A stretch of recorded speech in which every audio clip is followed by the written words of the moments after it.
आइए बच्चों, अब हम अपना पाठ पुस्तक के माध्यम से पढ़ेंगे।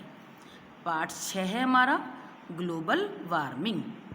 वर्तमान समय में ग्लोबल वार्मिंग की समस्या से दुनिया के अधिकांश लोग अवगत हो चुके हैं, यानी कि ग्लोबल वार्मिंग को जान चुके हैं।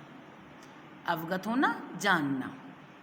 ग्राम यानी कि गांव, नगर, पर्वत, स्थल और समुद्र, कोई भी जगह इसके दायरे में आने से नहीं बचा है, यानी कि सब जगह ग्लोबल वार्मिंग हो रही है।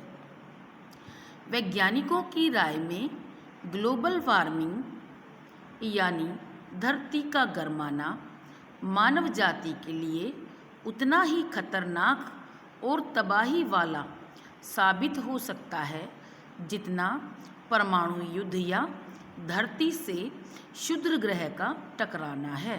क्षुद्र ग्रह यानी कि छोटे जो ग्रह होते हैं। तो ये वैज्ञानिकों ने अपनी राय बताई है कि ग्लोबल वार्मिंग बहुत खतरनाक सिद्ध हो सकती है। ग्लोबल वार्मिंग की समस्या को पूर्व में यानी कि पहले अधिक गंभीरता से नहीं लिया जाता था, लेकिन समस्या के विकराल रूप धारण करने पर इसकी ओर लोगों का ध्यान आकृष्ट हुआ और समस्या की रोकथाम हेतु वैश्विक प्रयास होने शुरू हुए, यानी कि पूरे विश्व स्तर पर इसकी ग्लोबल वार्मिंग को रोकने के लिए प्रयास शुरू हो गए। पहले तो लोग ध्यान नहीं देते थे, किंतु इसके नुकसान को, इसकी हानियों को देखते हुए लोगों का ध्यान इसकी तरफ गया। किसकी तरफ? ग्लोबल वार्मिंग की तरफ। और इस समस्या की रोकथाम के लिए लोग जो हैं, पूरे संसार के लोग, पूरे विश्व के लोग प्रयास करने लगे। ये देखिए ग्लोबल वार्मिंग के लिए दिखा रखा है। धरती पर बढ़ता तापमान पूरी दुनिया में जबरदस्त कहर ढा रहा है। अपना देश भारत भी ग्लोबल वार्मिंग की चपेट में है। मौसम वैज्ञानिकों का कहना है कि भारत का औसत तापमान 0.57 डिग्री सेल्सियस प्रति 100 वर्ष की दर से ऊपर उठ रहा है। चिंता की बात यह है कि यह दर लगातार बढ़ती ही जा रही है। बच्चों, ये क्वेश्चन बनकर आ सकता है कि भारत का औसत तापमान कितने डिग्री सेल्सियस प्रति 100 वर्ष की दर से ऊपर उठ रहा है? तो ये आ जाएगा आंसर 0.57 डिग्री सेल्सियस। चिंता की बात यह है कि यह दर लगातार बढ़ती ही जा रही है। आगे देखते हैं। तेजी से बढ़ते ग्लोबल वार्मिंग का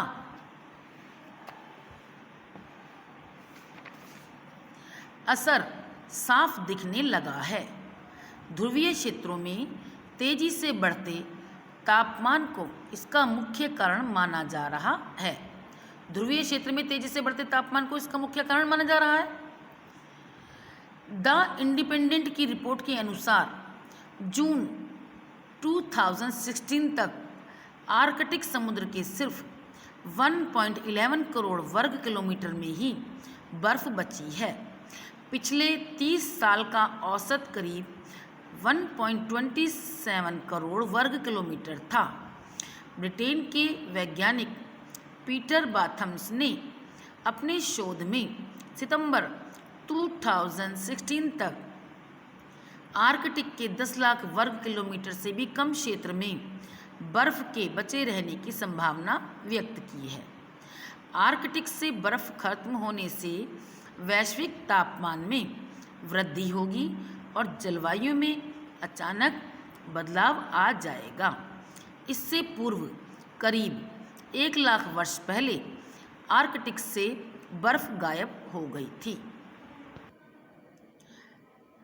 धरती का तापमान बढ़ने के जिम्मेदार हम स्वयं हैं। देखिए कैसे हैं हम स्वयं धरती का तापमान बढ़ने के जिम्मेदार। भौतिक सुख सुविधाओं के साधनों को जुटाने के लिए ऊर्जा के स्रोतों का अत्यधिक प्रयोग हो रहा है। इससे वायुमंडल में कार्बन डाइऑक्साइड जल वाष्प, नाइट्रस ऑक्साइड आदि की मात्रा इतनी बढ़ चुकी है कि यह धरती पर आने वाली सूर्य की गर्मी को बाहर नहीं जाने देती। इसे वैज्ञानिक ग्रीन हाउस प्रभाव कहते हैं। पृथ्वी की गर्माने की मुख्य वजह यही है। बच्चों, आप जान गए होंगे ग्रीन हाउस प्रभाव क्या है, कि जो सूर्य की जो गर्मी है, ऊष्मा है, वो पृथ्वी पर आ तो जाती है, लेकिन इसे वापस कहीं और जाने के लिए या इसको सूर्य की गर्मी को बाहर जाने के लिए उसमें बाधा बन जाती हैं। कौन? ये जो वायुमंडल में कार्बन डाइऑक्साइड है, जल वाष्प है और नाइट्रस ऑक्साइड है। तो सूर्य की गर्मी का पृथ्वी पर आना और वापस बाहर न जाना ही ग्रीन हाउस प्रभाव कहा जाता है। अब आपसे पूछ लिया जाए कि ग्रीन हाउस प्रभाव किसे कहते हैं, कि सूर्य की गर्मी का पृथ्वी पर आना परंतु उसका वापस बाहर ना जाना ही ग्रीन हाउस प्रभाव है। और इसके कारण क्या हैं? इसके बाहर न जाने के कारण क्या है? वायुमंडल में कार्बन डाइऑक्साइड की अधिक मात्रा, जल वाष्प और नाइट्रस ऑक्साइड की अधिक मात्रा ही इसके कारण है। ठीक है, आगे देखते हैं। और बच्चों एक बात और, ये कार्बन डाइऑक्साइड किस चीज़ में निकलती है? देखो बच्चों, जो हम रेफ्रिजरेटर यूज़ करते हैं, प्रयोग करते हैं, फ्रिज जो प्रयोग करते हैं, उसमें CO2 यानी कि कार्बन डाइऑक्साइड ही रहती है। चलो, फ्रिज तो देखा जाए, इसके अलावा जो AC होते हैं, एयर कंडीशनर होते हैं, अब तो सभी घरों में लगभग अधिकांश मात्रा में सभी घरों में होने लगे हैं। तो इसमें भी बच्चों कार्बन डाइऑक्साइड CO2 गैस निकलती है। तो वो, और ये कार्बन डाइऑक्साइड ही धरती को गर्माने का कारण है, ग्रीन हाउस प्रभाव का कारण है। तो हम कहें ना, हम कैसे हम लोग इसमें भागीदार हैं प्रदूषण बढ़ाने में। यही जो भौतिक साधन है, वही कह रहे हैं कि भौतिक सुख सुविधाओं के साधनों को जुटाने के लिए ऊर्जा के स्रोतों का अत्यधिक प्रयोग जो हो रहा है, यानी कि AC का यूज़ हो रहा है, फ्रिज का हो रहा है, और भी कई चीज़ें हैं जिनसे कार्बन डाइऑक्साइड वायुमंडल में मिलती है, बढ़ जाती है। तो यही कारण है कि सूर्य की गर्मी वापस नहीं जा पाती। ग्रीन हाउस प्रभाव इसे ही कहते हैं। समझ गए होंगे बच्चों? चलिए आगे पढ़ते हैं। भविष्य में जलवायु परिवर्तन यानी तापमान के उतार चढ़ाव का अनुमान लगाने के लिए संयुक्त राष्ट्र संघ UNO ने वर्ष 1988 में एक वैज्ञानिक दल का गठन किया था, inter government panel on climate change. क्या नाम है इसका? Inter government panel on climate change. किसने कहा? UNO ने, संयुक्त राष्ट्र संघ ने। IPCC शॉर्ट कह देंगे, IPCC क्लाइमेट चेंज नाम से गठित इस पैनल के अनुसार वर्ष 1987 की सर्दी में पृथ्वी के औसत तापमान में आधा डिग्री सेल्सियस की वृद्धि हुई और 1990 तक यानी कि 1990 का दशक मौसम के हिसाब से इतिहास का सबसे गर्म दशक बना। दशक कहते हैं बच्चों एक दशक में 10 साल, 10 वर्ष के अरसे को दशक कहा जाता है। पिछले 20 वर्षों में वायुमंडल, सागर, वन्य जीवन, पर्वत, जंगल और खेतों से जुड़े तमाम पर्यावरणीय आंकड़ों की जांच पड़ताल में यह निष्कर्ष सामने आया कि पृथ्वी का तापमान बढ़ने से कम 420 यानी कि 420 भौतिक प्रक्रियाओं पर इसका असर पड़ा है। इसके आंकलन से ज्ञात हुआ है कि 21 से 100 ईस्वी तक यानी कि 21st सेंचुरी तक, 21वीं शताब्दी तक पृथ्वी के औसत तापमान में 1.4 से 5.8 डिग्री सेल्सियस तक की खतरनाक वृद्धि हो सकती है तापमान में। अनियमित मौसम और बढ़ती गर्मी के कारण, आगे देखते हैं, पहाड़ों की चोटियों और ध्रुवों पर, ध्रुव यानी कि पोल जो होते हैं, नॉर्थ पोल साउथ पोल है ना, दो अर्थ के 2 पोल हैं, north pole and south pole. तो पहाड़ों की चोटियों और ध्रुवों पर जमी बर्फ तेजी से पिघल रही है तापमान के कारण। तापमान मतलब वार्मिंग जो है, वार्म होना, वार्म मानी गर्मी, विशेषकर ग्लेशियरों का आकार बड़ी तेजी से सिकुड़ता जा रहा है। अंटार्कटिका में बर्फ पिघलने का मौसम पिछले 3 दशकों में 3 सप्ताह से भी अधिक बढ़ गया है। 1940 से बैकाल झील का तापमान बढ़ना शुरू हो गया। पूर्वी साइबेरिया की प्रसिद्ध बैकाल झील वेनेजुएला में वर्ष 1972 में पहाड़ों की चोटियों पर 6 ग्लेशियर मौजूद थे, जबकि अब केवल 5 ही बचे हैं। ग्रीनलैंड में ग्लोबल वार्मिंग के कारण 400 यानी कि 400 खरब टन अतिरिक्त बर्फ हर साल पिघलती है। यह पहले के आंकलन से 7% ज़्यादा है, 7% ज़्यादा है। दुनिया भर की बर्फ पिघलने से सागरों का जल स्तर लगातार ऊपर उठता जा रहा है। बर्फ पिघलकर पानी बनता है बच्चों, पानी वो कहाँ जाएगा? नदियों में। नदियाँ बन के नदियाँ जाके किस में मिल जाती हैं? समुद्र में। तो समुद्र का जल स्तर लगातार ऊपर उठता जा रहा है, लेवल उसका, वाटर लेवल। आईपीसीसी की नवीनतम रिपोर्ट के अनुसार यदि समुद्र का जल स्तर केवल 1 मीटर ऊपर उठ जाए तो दुनिया के कई हिस्से सदा के लिए सागर में विलीन हो सकते हैं। इनमें मालदीव, बांग्लादेश, इंडोनेशिया के कुछ द्वीप, मुंबई के समुद्र तटीय भाग, अंडमान निकोबार द्वीप, नील नदी का डेल्टा, अमेरिका में फ्लोरिडा का तट और लुइसियाना प्रांत के काफ़ी हिस्से शामिल हैं। यानी कि ये जो हैं, अगर समुद्र का जलस्तर केवल 1 मीटर ऊपर उठ जाएगा तो ये सदा के लिए सागर में डूब जाएंगे, विलीन हो जाएंगे, उसमें खो जाएंगे। ग्लेशियर पिघलने से पृथ्वी की जलवायु को भी गंभीर खतरा पहुंच सकता है, क्योंकि पृथ्वी पर मौसमी चक्र बनाए रखने में सागरों और ग्लेशियरों की महत्वपूर्ण भूमिका होती है। ग्लेशियर पिघलने से पहले तो नदियों में बाढ़ आएगी, है ना, यही मैंने आपको बताया था। तद उपरांत यानी कि उसके बाद ये नदियाँ हमेशा के लिए सूख जाएंगी। पहले बाढ़ आ जाएगी, फिर सूख जाएंगी। ये सब तापमान वृद्धि से होगा। तापमान यानी कि टेम्परेचर। इसका खेती के साथ ही नदियों के तट पर बसे नगरों के जनजीवन और व्यवसाय पर गहरा असर पड़ेगा। ग्लोबल वार्मिंग की भयावहता को यानी कि उसकी जो डरावनापन है, उसकी भयानकता को, ग्लोबल वार्मिंग की भयावहता को वर्णित करने का तात्पर्य यह कदापि नहीं है कि इस संभावित प्रलय से बचने के सभी मार्ग बंद हो चुके हैं। लेखक कह रहे हैं, ये राइटर कह रहे हैं कि ये सब ग्लोबल वार्मिंग की नुकसान बताने का, हानियाँ बताने का मकसद ये नहीं है कि आपको डरा रही हैं। ये क्या कह रहे हैं कि इसके और ऐसा नहीं है इससे बचने के कोई रास्ते ही सब बंद हो गए हैं। इस समस्या से निकलने के, इस समस्या के समाधान की अभी उपाय हैं।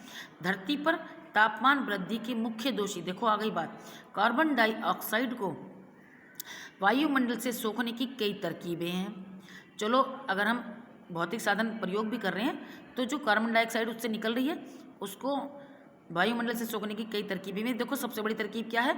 पेड़ पौधों को यह गैस सोखने का सबसे सशक्त माध्यम माना जा सकता है। सशक्त मतलब, सशक्त का अर्थ क्या है? सबसे ज़्यादा शक्तिशाली, समर्थ। पेड़ पौधों को यह गैस सोखने का सबसे, कौन सी? कार्बन डाइऑक्साइड, क्योंकि वो कार्बन डाइऑक्साइड को लेते हैं श्वास के रूप में और ऑक्सीजन को छोड़ते हैं। जबकि मानव के साथ क्या होता है? उल्टा होता है कि मानव ऑक्सीजन को लेता है और कार्बन डाइऑक्साइड को छोड़ता है। और पेड़ पौधे क्या करते हैं? कार्बन डाइऑक्साइड सांस में लेते हैं और ऑक्सीजन को छोड़ते हैं, वो हमारे लिए अच्छा हो जाता है। पेड़ पौधों को यह गैस सोखने का सबसे सशक्त माध्यम माना जाता है। सोखने का मतलब ले लेने का। मात्र 1 हेक्टेयर पर लगे जंगली पेड़ प्रत्येक वर्ष 13.6 टन कार्बन डाइऑक्साइड श्वास द्वारा सोख सकते हैं। श्वास लेते हैं ना, वो कार्बन डाइऑक्साइड लेते हैं श्वास में, आप साइंस में ही पढ़ते होंगे बच्चों।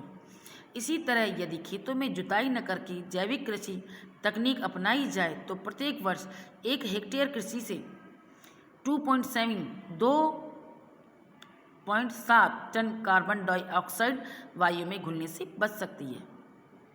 सबसे अधिक कार्बन डाइऑक्साइड ऊर्जा के परंपरागत साधनों जैसे लकड़ी, कोयला, गैस, पेट्रोल, डीजल आदि के प्रयोग से उत्पन्न होती है। देखो इन चीज़ों का हम प्रयोग करते हैं ना, जब लकड़ी को जलाते हैं, कोयले को जलाते हैं, गैस है, पेट्रोल है, डीजल है, इनसे गाड़ियाँ चलती हैं तो कार्बन डाइऑक्साइड वो बनाती हैं, जो धुआं निकलता है ना, वो ये बात कह रहे हैं। अतः ऊर्जा के अपरंपरागत साधनों, पवन चक्की और सौर ऊर्जा का प्रयोग बढ़ाए बिना हम ग्लोबल वार्मिंग की समस्या से निजात नहीं पा सकते। यानी कि कुछ फैक्ट्रियों में, कुछ चीज़ों में बच्चों वाहन जो होते हैं ना, ट्रांसपोर्ट के साधन, आने जाने के साधन, उनमें तो डीजल पेट्रोल चलता ही है। कुछ फैक्ट्रियों में भी डीजल पेट्रोल से काम होता है।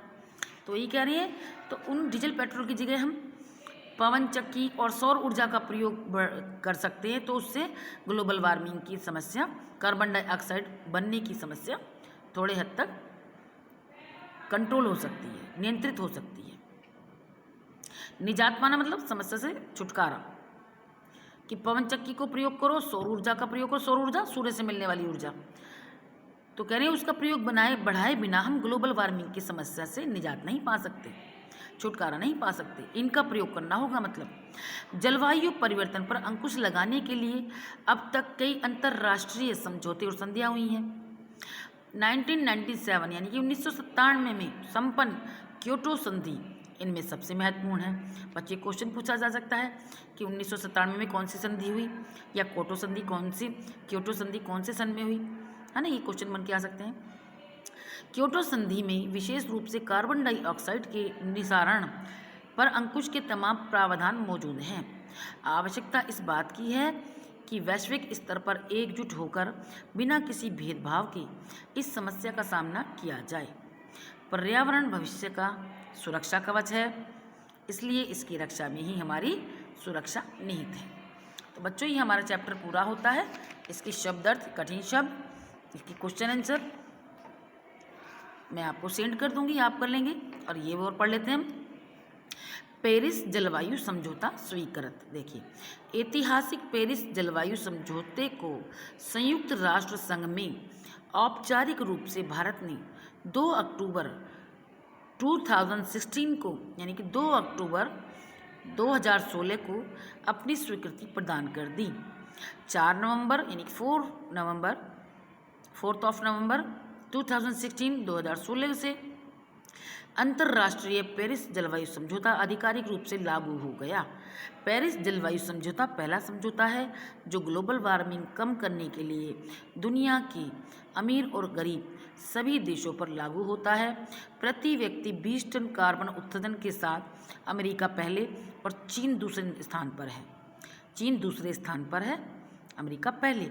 ये क्वेश्चन बनकर आ सकता है बच्चों।